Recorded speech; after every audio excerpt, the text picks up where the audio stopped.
This vehicle, we replace both front calipers. Anytime you open up the hydraulic system, we have to make sure that we bleed the air so we get a nice strong brake pedal. So the first thing we're going to do before we bleed the brake system is to make sure that our master cylinder is full of brake fluid. I just fill this one up, it's all the way to the top. We use DOT 3 brake fluid, whatever brand, doesn't matter as long as it's DOT 3. And we're gonna put the cap back on. So we're gonna do a manual bleeding procedure. Basically, someone's in the car and he's gonna pump the brake as I tell him to, and he'll hold the brake when I tell him to, and then we'll force the air out of the wheels. Normally when you brake, you wanna start with the farthest wheel from the master cylinder. The master cylinder is here, so we wanna make sure that we start bleeding on the right rear wheel, the passenger side rear. Then we're going to go to the left rear, then we'll go to the passenger side front tire, and then we'll finish off with the driver's front tire. So let's begin. The right rear caliper, and this is the first caliper that we're going to bleed because it's the farthest away from the master cylinder. So every brake caliper has a bleeder screw. On this one here, it's right here. There's a hole on the front of it, so when we open it up, brake fluid will shoot out of it. So what we're trying to look for is a steady stream of brake fluid. If there's any air coming out, there's still air in the brake system, which will create a spongy brake pedal, which we don't want. So we're gonna have somebody, my assistant inside the car, pumping the brake and then holding the brake when I tell him to, so we can bleed out the caliper. All right, pump it. So he's inside pumping it about 3, 4, 5 times. Hold it down. Hold it down. So he's holding the brake pedal down. So if I open this up while he's holding the brake pedal down, brake fluid's gonna shoot out. So we're gonna have to keep an eye out on the stream. Okay, we have a steady stream coming out. Then we're going to close it. We're going to do this a couple of times just to make sure. Pump it. You have to make sure that the bleeder screw is closed when he starts pumping, or else we'll allow more air to go back into the system. Hold it down. Okay, he's holding it down, and we're going to keep an eye on the stream. Okay, it's a solid stream, no air bubbles, so this wheel is completely done. Okay, just tighten it up. Remember, some of these bleeder screws have a rubber cap on them, so you would have to remove the rubber cap first before you did this process. So now we're gonna move to the left rear wheel and do the same thing. Now we're doing the left rear wheel, and this bleeder screw has the rubber cap. So what we're gonna do is just remove it with our fingers. Sometimes you might need pliers to remove it. Okay, so we're gonna do the same process here. Pump the brake. So again, we have somebody inside pumping the brake. He's gonna pump it a couple times. We see the caliper tightening, letting loose, tightening. Okay, hold it down. He's gonna hold the brake pedal down, and we're gonna keep an eye on the stream to make sure there's no bubbles.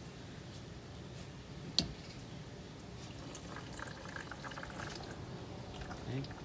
No stream, so we're gonna tighten it back up and have him pump again. Pump it up.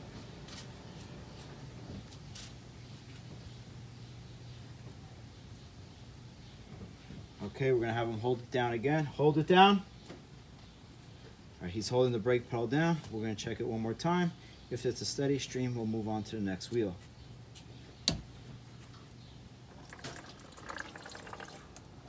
Steady stream. This wheel is complete. We'll move on to the next one. If it had a cap, please reinstall it. Now we're gonna bleed the passenger side front tire. This one here, we replaced the caliper. It's a brand new caliper, so there's a lot of air in here. We wanna make sure that there's no air. We've had them pumping for a while. So I did give it a preliminary bleed just to get a lot of the air out. So let's go back and make sure there's no air. Pump it. Hold it down.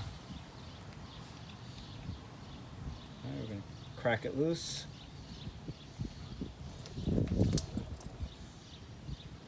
Okay, that was a steady stream. We're gonna close it, have him pump it again. Pump it.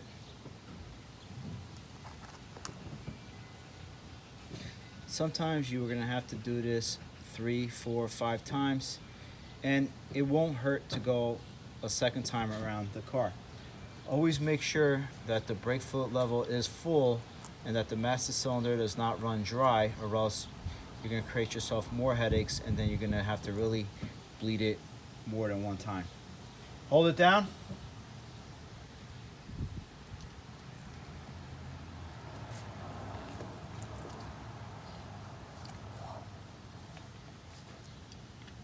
Okay, now we're gonna tighten it.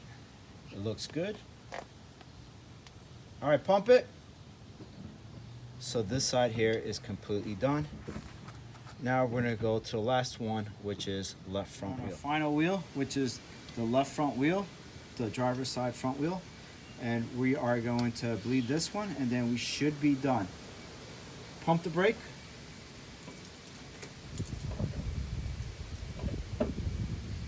Okay. Hold the brake down. Let's open it up. Okay. That was a nice steady flow. We close it, tighten it, pump it again.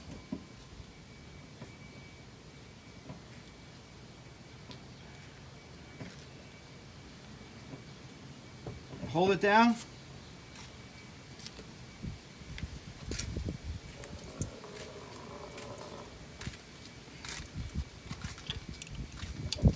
Okay, we're gonna tighten it. And for good luck, we're gonna do it one more time. Pump it. Make sure you go all the way down. All right, hold it. Okay, last time. Okay, we got a nice stream, no air bubbles. So we are good. Okay.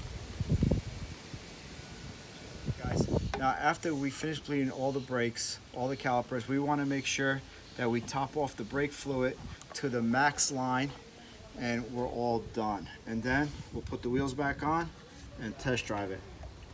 Make sure you do not get brake fluid on the paint, as it is very harmful to the paint. Okay, we are at the max level. We are going to put the cap back on, tighten it, and we're completely done with the brake pedal. Next is put the wheels on and test drive it and make sure everything is good.